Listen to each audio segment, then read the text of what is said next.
Chers amis internautes, bonsoir. Merci d'être au rendez-vous de la grande édition du journal télévisé sur ESAE TV. Dans un instant, les principaux titres des informations à développer.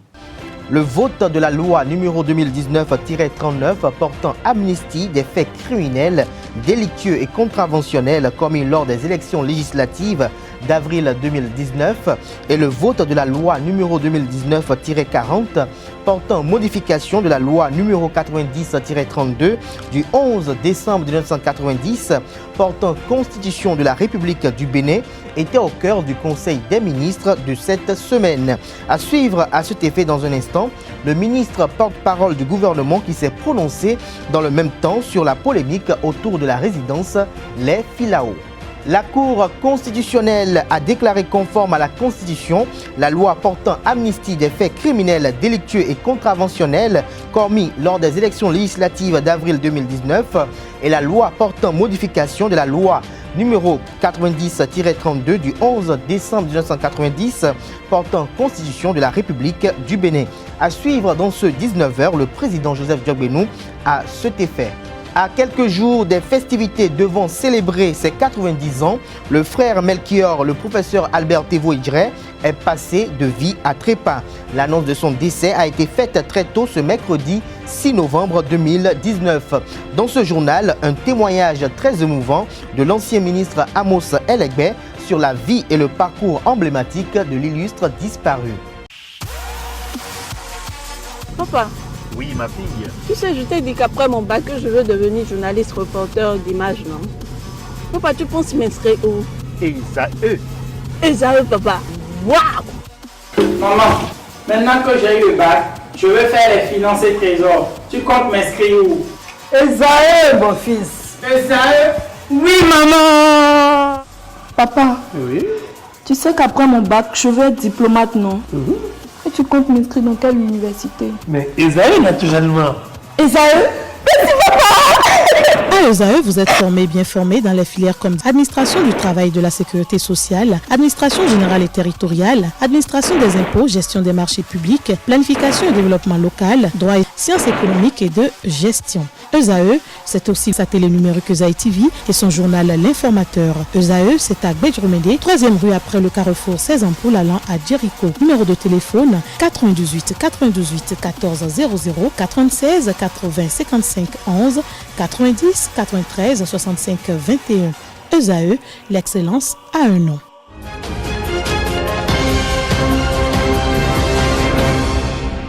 Bonsoir à nouveau, chers amis internautes. Le compte rendu du vote de la loi numéro 2019-39 portant amnistie des faits criminels, délictueux et contraventionnels commis lors des élections législatives d'avril 2019 et le compte rendu du vote de la loi numéro 2019-40 portant modification de la loi numéro 90-32 du 11 décembre 1990 portant constitution de la République du Bénin ont été faits au Conseil des ministres de ce mercredi 6 novembre 2019 qui s'est tenu sous la présidence effective du chef de l'État et chef du gouvernement, le président Patrice Talon. Pour plus de détails et de précisions, je vous invite à suivre Alain Orla, ministre de la Communication et de la Poste et porte-parole du gouvernement, à l'occasion de la traditionnelle conférence de presse faisant office de compte rendu du Conseil des ministres. Compte rendu du vote de la loi numéro 2019-39 portant amnistie des faits criminels, délictuels et contraventionnels commis lors des élections législatives d'avril 2019. Le président de la République a rendu compte au Conseil du vote par l'Assemblée nationale de la loi portant amnistie des faits criminels, délictuels et contraventionnels commis lors des élections législatives d'avril 2019. Par le vote de cette loi, la représentation nationale a décidé de donner au plan législatif une réponse favorable à la synthèse des recommandations consensuelles issues du dialogue politique. Ainsi, sont absoutes les infractions de nature criminelle, délictuelle et contraventionnelle commises au cours des mois de février, mars, avril, mai et juin 2019 et se rapportant aux élections législatives. En conséquence, les peines prononcées à l'encontre de certains de leurs auteurs déjà jugés sont effacées. Les procédures engagées contre d'autres sont dépourvues d'objet. Les jugements ou arrêts prononcés sont non avenus et les personnes détenues à titre provisoire aux fins de l'exécution des jugements ou arrêts prononcés sont éligibles à la mise en liberté immédiate si elles ne sont pas retenues pour d'autres causes légales. Le président de la République promulguera la loi d'amnistie dès que la Cour constitutionnelle se sera prononcée sur sa conformité à la Constitution. Par ailleurs, le ministre de la Justice et de la Législation devra instruire les procureurs généraux près les cours d'appel en vue de arrêter sans délai les poursuites à l'égard des personnes visées par la loi d'amnistie, faire procéder à la mise en liberté immédiate des personnes détenues en vertu des décisions judiciaires, jugements, arrêts, ordonnances de placement, mandat d'arrêt ou de dépôt, à raison des faits criminels, délictuels et contraventionnels commis dans le cadre des élections législatives d'avril 2019, si elles ne sont retenues pour d'autres causes légales. Veillez à ce que les mentions de condamnation consécutives aux faits visés ne soient pas portées sur les casiers judiciaires des personnes concernées. Compte rendu du vote de la loi numéro 2019-40 portant modification de la loi numéro 90-32 du 11 décembre 1990 portant Constitution de la République du Bénin. Le vote de cette loi découle de la nécessité de mettre en œuvre les recommandations consensuelles issues du dialogue politique. Elle consacre la suppression et la modification de certaines dispositions de la Constitution et introduit des innovations motivées par la nécessité de renforcer les acquis démocratiques et politiques de notre pays. Les points objets d'innovation concernent la suppression de la peine de mort, l'institution d'élections générales avec l'alignement de tous les mandats électifs, la fixation des premières élections générales au cours de l'année 2026, le financement public des partis politiques et l'institution d'un chef de file de l'opposition, la discrimination positive au profit des femmes et des personnes handicapées, la création du poste de vice-président de la République élu en duo avec le président de la République, le parrainage des candidats aux fonctions de président de la République, la création du Conseil national de défense et de sécurité, la création de la Cour des comptes, la reconnaissance par l'État de la chefferie traditionnelle,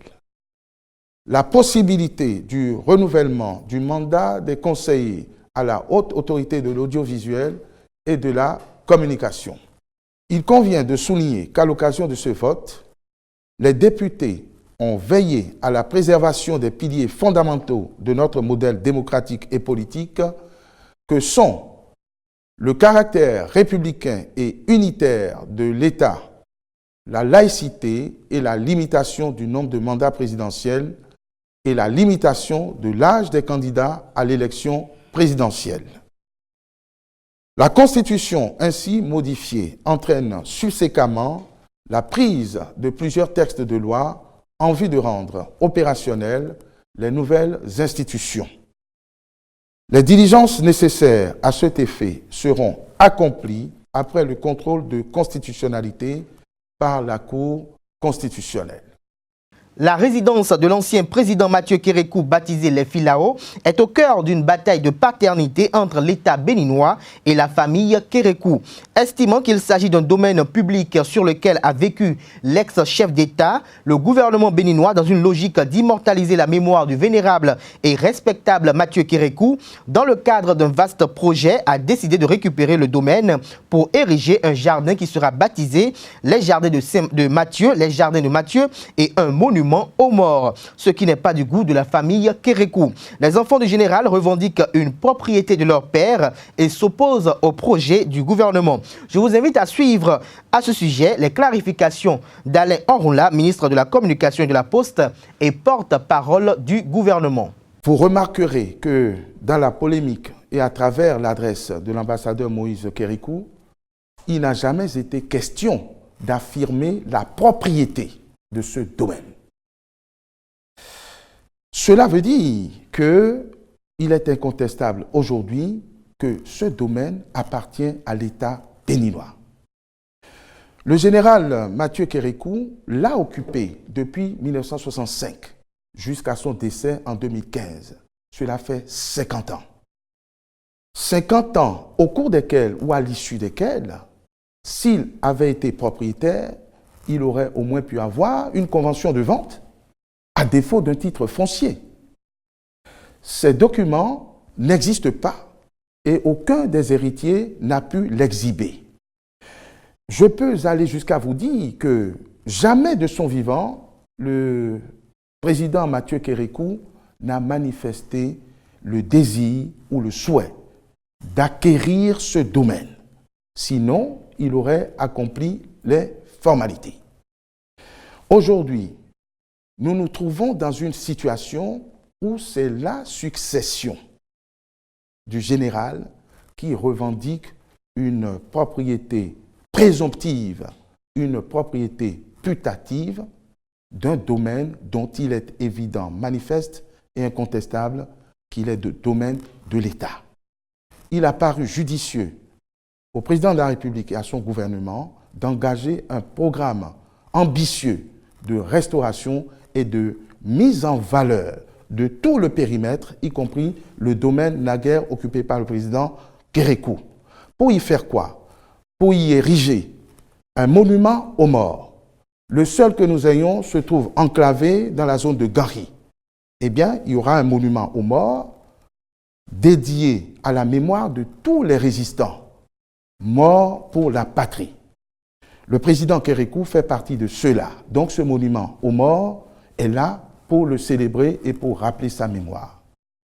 Mieux encore, il est prévu l'érection d'un jardin dénommé les jardins de Mathieu.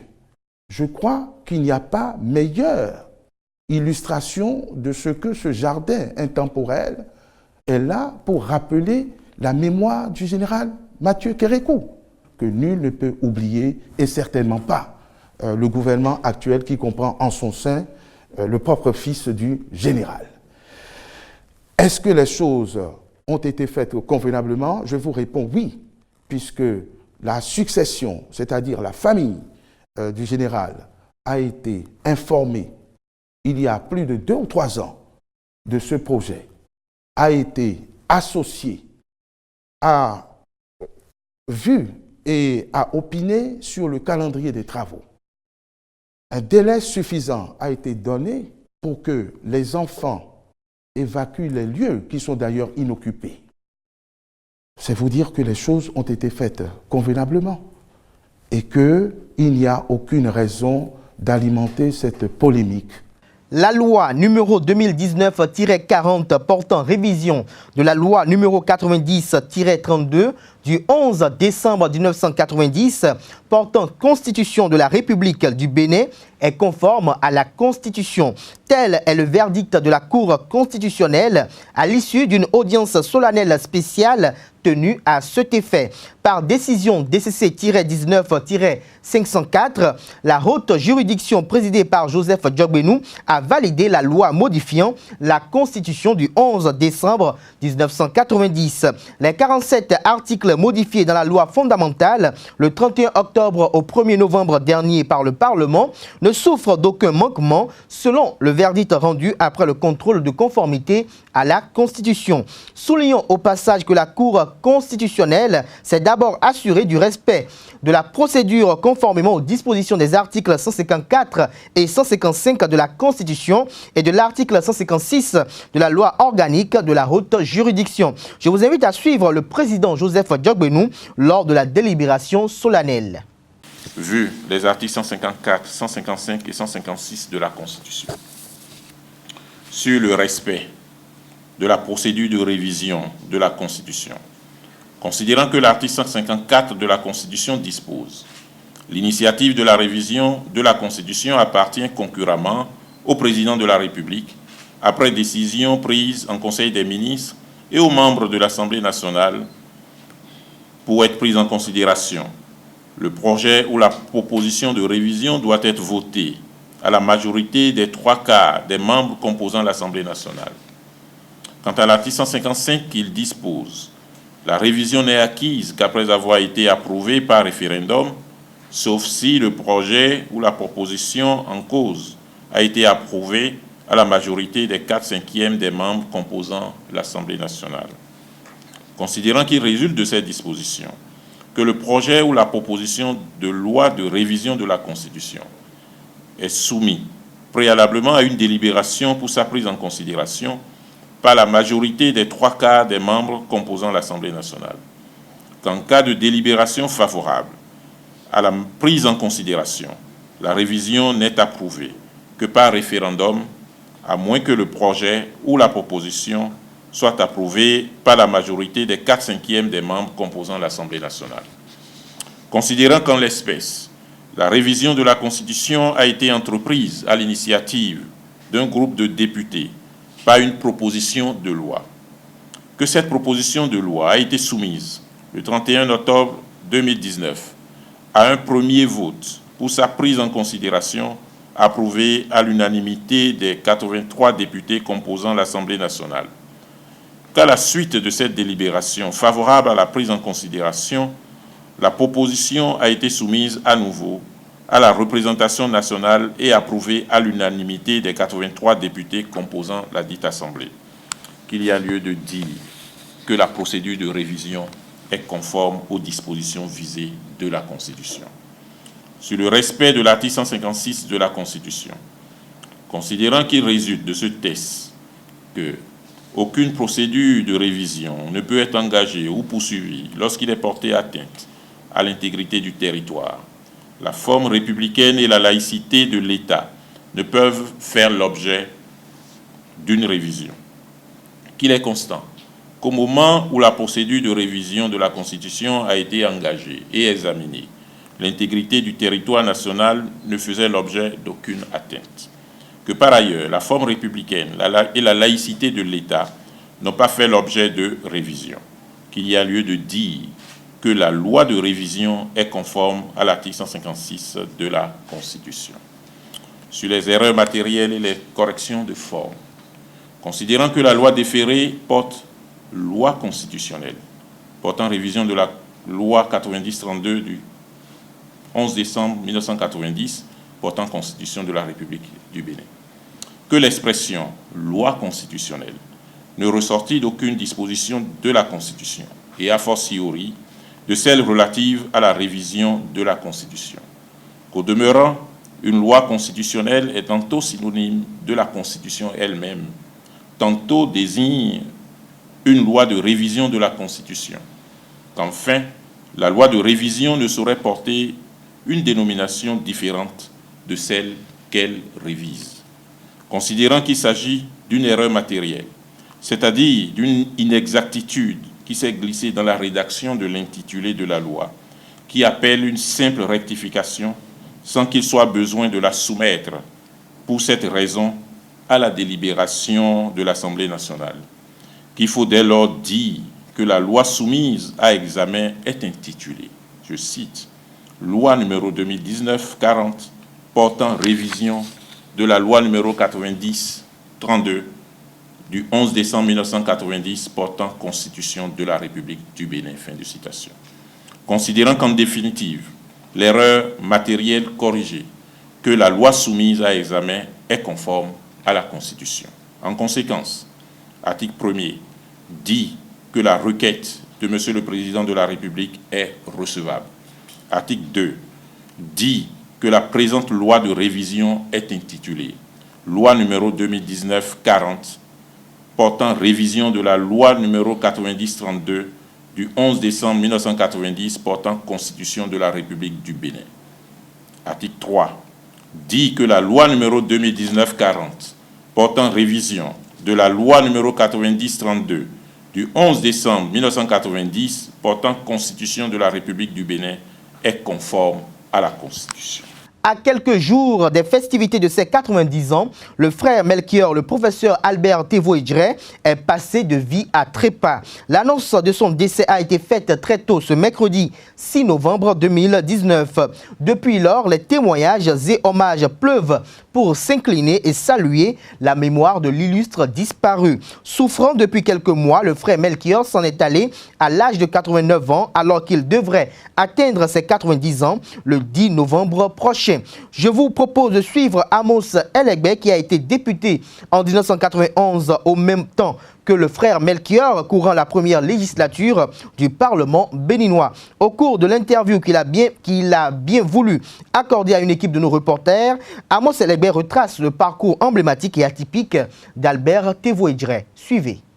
Suite au décès de notre patriarche, le président Tevoidjre, le médiateur Tevoidjre, Albert, que j'ai connu en 1973 à Nairobi, lorsqu'il était candidat pour être directeur général du Bureau international du travail. Je faisais partie heureusement d'une délégation du gouvernement dahoméen de l'époque, parce que j'ai travaillé au ministère du Plan, qui était rattaché à la présidente de la République, et je me suis retrouvé dans cette délégation qui conduisait le feu Augustin Onva, qui était ancien ministre de la fonction publique du travail. Et nous sommes allés à Nairobi. C'est là où j'ai vu la première fois notre patriarche, le doyen Tevoidjre, qui malheureusement n'avait pas pu être élu au profit d'un Français qui s'appelait Blanchard. Bref, c'est pour dire que je le connaissais du point de vue administratif, mais il avait été aussi mon professeur entre-temps. Parce que je dis que je l'ai connu en 1973 parce qu'en 1967, il a été déjà mon professeur de géographie, histoire géo. Malheureusement, on a commencé l'année en octobre et déjà au mois de mars de 1967, il partait pour l'Union africaine. Il avait été nommé secrétaire général de l'Union africaine par une proposition du président Maga. Il est parti plutôt à l'OUA, en tant que fonctionnaire de l'OUA. Mais le président Tevoidjre, pour bien le connaître, je crois qu'il faut qu'on revienne un peu en arrière rapidement. Le professeur Tevoidjre est un grand cadre. Il fait partie de l'élite intellectuelle africaine. Il a, à cette époque-là déjà, il a fréquenté les plus grandes écoles. Il a fait l'université de Toulouse, où je m'inscrirai moi-même plus tard, des années plus tard. Il a obtenu son diplôme, son doctorat en sciences économiques et en sciences sociales à l'Institut africain de Genève. Il a fréquenté l'université de Massachusetts aux États-Unis à l'Institut de technologie. Et il a obtenu donc un diplôme aussi d'économie. Le président Tevoidjre est un homme multidisciplinaire et il a fait ainsi parce qu'il avait un goût immodéré il était curieux, dans la curiosité scientifique. Et il touchait à tout. Et ça lui a permis vraiment de jouer de grands rôles. Et c'est pour ça que je pourrais dire ici, en 3 points, que le président Tevoidjre a mené une carrière professionnelle pleine. D'abord professeur dans beaucoup d'universités africaines à Genève, aux États-Unis, et surtout, le président Tevoidjre a occupé de grandes fonctions au niveau de l'État béninois. À l'indépendance, il a été nommé secrétaire d'État à l'information, rattaché à la présidente de la République. Et il a créé un bulletin matinal comme l'Actu Matin là, qu'on appelait Où allons-nous? Le président Tevoidjre venait donc animer à cette époque-là. On était évidemment des petits enfants au lycée. Tout juste, j'étais en 6e, je crois d'ailleurs. Bref, le président Tevoidjre, après cela, a eu la chance d'être nommé secrétaire général de l'Union africaine malgache, qui précédait l'OUA, qui a été créée plutôt en 1963. Il a fini ce contrat en 1963 et il a eu la chance d'être encore nommé au BIT. Et c'est au BIT qu'il a fait l'essentiel de sa carrière, près de 20 ans. Il avait été d'abord conseiller du directeur général du BIT, directeur général du BIT, puis après maintenant, il est lui-même passé directeur, il a été élu directeur général adjoint du bureau international du BIT. En cette époque-là, il faut considérer que vraiment c'est un homme de trempe, de haute trempe. Vous comprenez pourquoi donc le Bénin voulait le propulser au poste de directeur général du BIT. Sa carrière professionnelle, si on continue, au Bénin, allons vite, il est devenu plus tard le ministre du plan, de la prospective, de la statistique du président Mathieu Kérékou, qu'il a soutenu en 1996. Il a, après cela, occupé le poste que vous connaissez, le médiateur de la République. Et donc, du point de vue de la carrière professionnelle internationale, au niveau national, tant au niveau national qu'au niveau international, c'est un homme accompli. Au niveau de sa carrière politique, elle est pleine. Elle est pleine, je crois que tout le monde le sait. Non seulement il a été ministre plusieurs fois, il a été, comment dire, il a été surtout représentant du secrétaire général des Nations Unies dans beaucoup de conflits où il était chargé, en tant que représentant spécial, de trouver des compromis entre les belligérants. Et on peut citer la Côte d'Ivoire, on peut citer l'Afrique du Sud. Il a fait beaucoup de missions. Restons avec les témoignages d'Amos Elegbé sur Albert Tévoedjre. Ce dernier n'a pas manqué de mettre un accent particulier sur les combats du frère Melchior et les raisons motives de ses plus grands ouvrages. Je vous invite à suivre à nouveau Amos Elegbé au micro de nos reporters. Il a fondé un parti politique, qui est le NCC. Mais ce qu'il faut retenir ici, c'est que Tévoedjre, Papa Tévoedjre, est un grand militant de la Fédération des étudiants d'Afrique noire en France.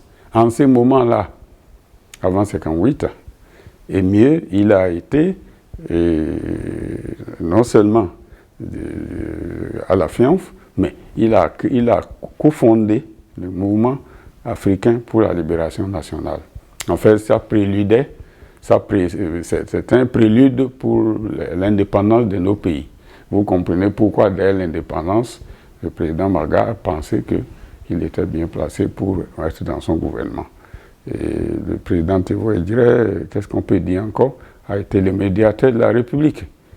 J'ai oublié de dire qu'il a créé, au niveau de l'Union, au niveau de l'UMOA, il a créé un groupe, comment dire, un corps de médiateurs, et ils l'ont élu médiateur émérite.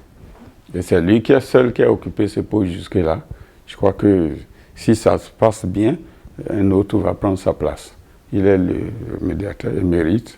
C'est à ce titre qu'il a quitté, finalement, la fonction, en tout cas, qui a cessé ses activités. Mais il y a un aspect qui est important. Le président Tévoedjre est un écrivain. C'est un écrivain.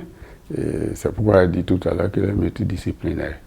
Il a écrit, on était très jeune, il a écrit en 1958 un livre, L'Afrique révoltée. L'Afrique révoltée, c'était dans le cadre de la lutte des étudiants africains, des étudiants des pays d'outre-mer asiatiques à Paris, pour qu'on nous accorde l'indépendance, qu'on lutte pour l'indépendance. C'était la lutte pour l'indépendance, mais on nous l'a accordé gratuitement. Bon, ça nous crée des problèmes. C'est une parenthèse. Le président Tévoedjre donc a écrit ce livre en 1958. Il a écrit un autre livre qui est devenu un best-seller, qui est connu. C'est La pauvreté, richesse des peuples. C'était bizarre, il y avait comme une antinomie entre les deux concepts, mais non. Dans sa logique, il a démontré que lorsqu'on est pauvre et qu'on est libre, on doit pouvoir se battre pour pouvoir justement être riche. Et la richesse ici, ce n'est pas la richesse matérielle seulement, il ne s'est pas arrêté là seulement.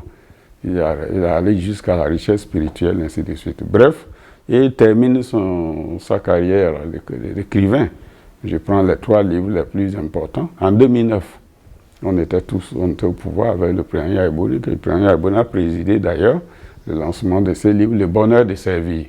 C'est un grand livre qui est là maintenant, que beaucoup peuvent lire. En fait, c'est son témoignage. C'est le partage, c'est un témoignage de toute sa carrière.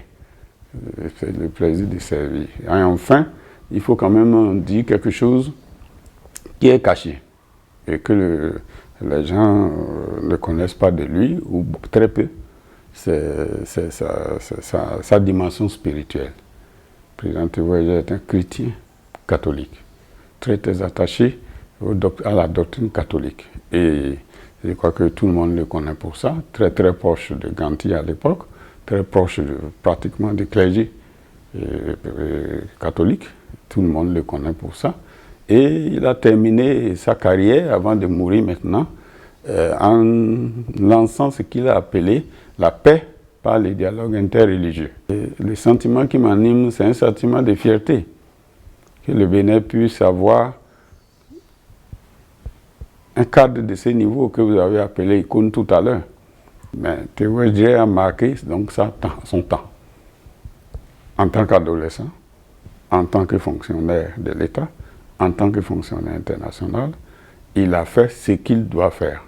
Mais aujourd'hui, il a un aspect sur lequel il a terminé, c'est la paix. La paix par le dialogue interreligieux. Je reviens dessus parce qu'il a mis en place, avant de partir, il a créé ce qu'il appelle la maison de la paix, Théophanie.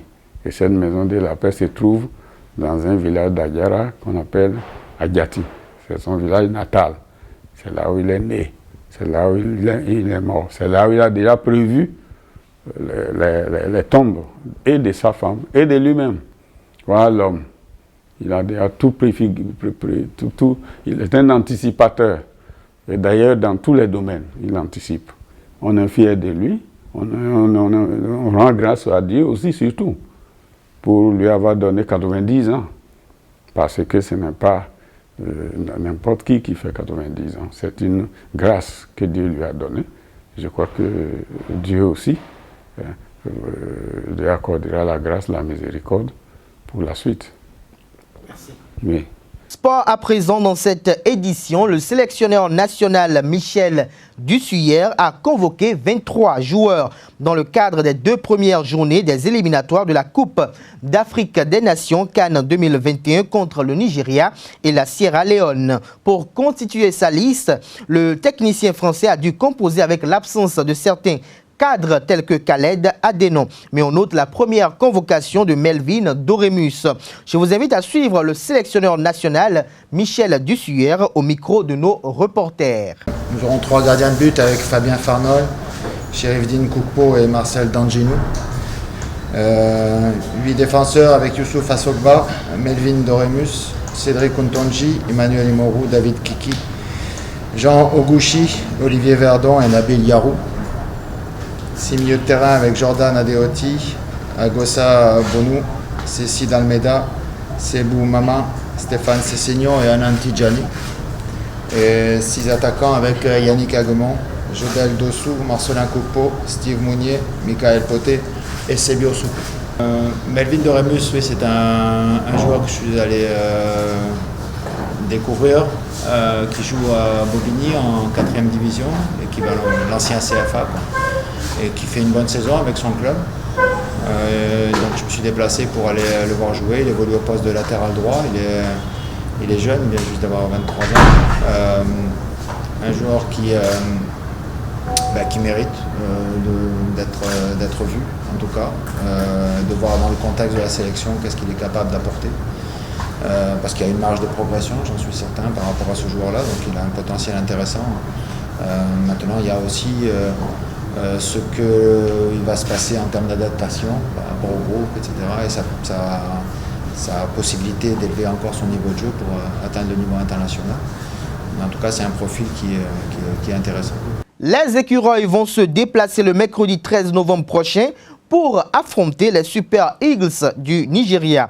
4 jours plus tard, ils vont recevoir la Sierra Leone au stade Charles de Gaulle de Porto Novo. Et pour finir, la Fédération béninoise de football a octroyé ce mercredi une subvention d'un montant de 134 millions de francs CFA au club des championnats nationaux Ligue 1 et Ligue 2. Chacun des 16 clubs de l'élite a perçu une enveloppe de 5 millions de francs CFA, tandis que chacun des 18 clubs de Ligue 2 a perçu 3 millions de francs CFA. Chers amis internautes, ainsi se referme la grande édition du journal télévisé de ce soir sur Eusao Télévision. Merci pour l'attention et agréable soirée à toutes et à tous.